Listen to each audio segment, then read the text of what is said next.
What if the loneliest woman in the world fell in love with the most dangerous creature ever discovered? Today's story begins inside a cold government laboratory during the height of the Cold War. Hidden deep underground, scientists are keeping a secret so unbelievable that if it escaped, it could change the world forever.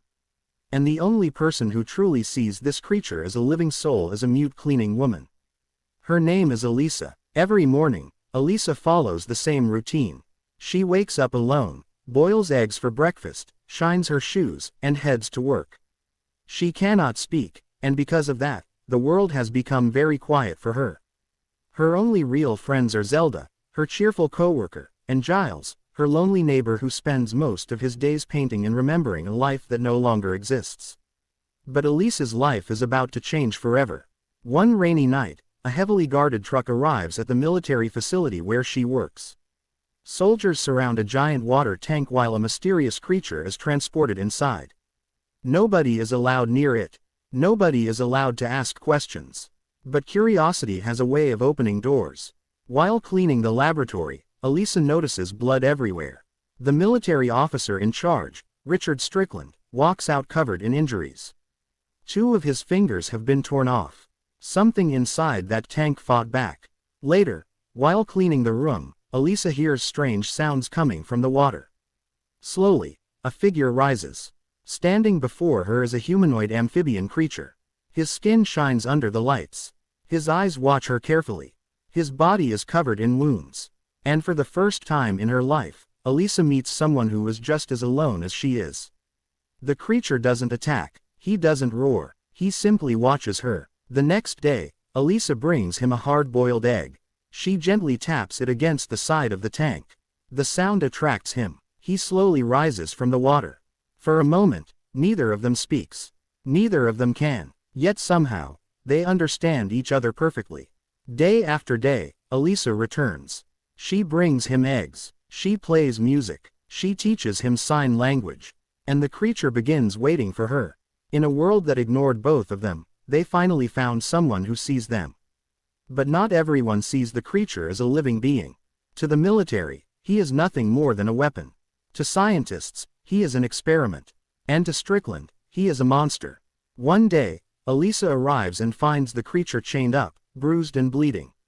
Strickland repeatedly shocks him with an electric baton. The creature screams. Elisa watches helplessly. That is the moment she decides something. She will save him, no matter the cost. Meanwhile, scientists reveal a terrible plan. The creature is going to be dissected, killed, cut open for research. Time is running out. Elisa turns to the only people she trusts. Giles, Zelda, and surprisingly, one of the scientists named Drive, Hofstetler. Even he believes the creature deserves to live. Together, they begin planning an impossible escape. Security cameras must be disabled. Keys must be stolen. Guards must be distracted. Every second feels dangerous. The night finally arrives. The laboratory goes dark. Alarms fail. Confusion spreads throughout the building. Elisa unlocks the chains. The creature slowly rises from the water. For the first time, he is free. Together, they rush through the corridors. Zelda helps cover their tracks. Giles waits outside, and moments before security catches them, they escape. Back at Elisa's apartment, she fills her bathtub with water. The creature climbs inside, exhausted, injured, but finally safe. Elisa discovers he needs salt water to survive. She pours salt into the tub and watches him relax. For the first time, he seems peaceful. She marks a date on her calendar. In a few days, the nearby canal will open to the ocean. That is when she plans to set him free. Until then, he must remain hidden. At first, the creature explores the apartment like a child discovering the world for the first time. He touches furniture. He watches television. He listens to music. He becomes fascinated with old movies. But his curiosity creates problems. While Giles sleeps, the hungry creature attacks and eats his cat. Giles is horrified. The creature runs away. Elisa searches desperately for him. Eventually, she finds him inside an abandoned movie theater.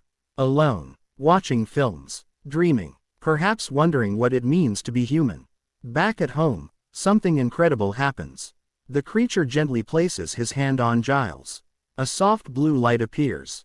The next morning, Giles discovers that his injured hand has completely healed. Even more shocking, hair begins growing back on his bald head. The creature possesses extraordinary healing powers. Perhaps that is why humans fear him. Perhaps that is why they want to control him. As the days pass, Elisa and the creature grow closer. Their connection becomes something deeper. Something neither of them expected. One evening, Elisa floods her bathroom.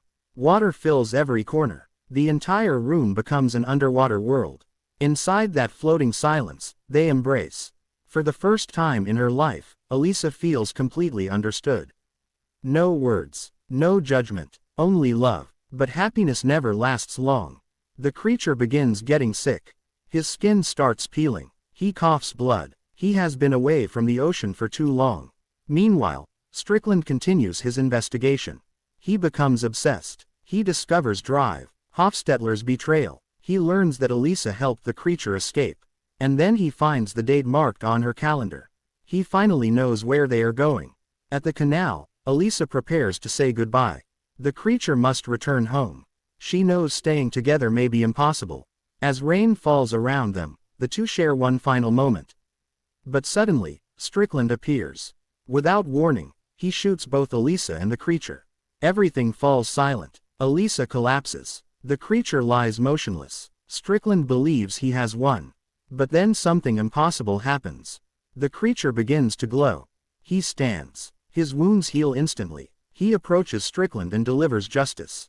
Afterward, he kneels beside Elisa. Her life is fading. Gently, he carries her into the water. He kisses her. The blue light surrounds them. And suddenly, the scars on Elisa's neck open. They become gills. The woman who spent her entire life feeling different finally discovers who she truly is. Together, they disappear into the ocean. Free. The Shape of Water is not simply a romance between a woman and a creature. It is a story about loneliness. About people society refuses to understand. About outsiders finding each other. Elisa cannot speak. The creature cannot belong. Giles struggles with loneliness. Zelda fights to be heard. Each character longs for connection. And in the end, the film asks one simple question. Who are the real monsters? The creature who loves, or the humans who fear what they cannot understand? And maybe the answer was there all along. Sometimes, the people who seem the most different are the ones who understand us the best. Ending CTA. If you enjoyed this emotional story, don't forget to like the video, subscribe to the channel, and tell us in the comments, would you have saved the creature too? See you in the next movie recap. If you enjoyed this emotional story, don't forget to like the video, subscribe to the channel, and tell us in the comments, would you have saved the creature too? See you in the next movie recap.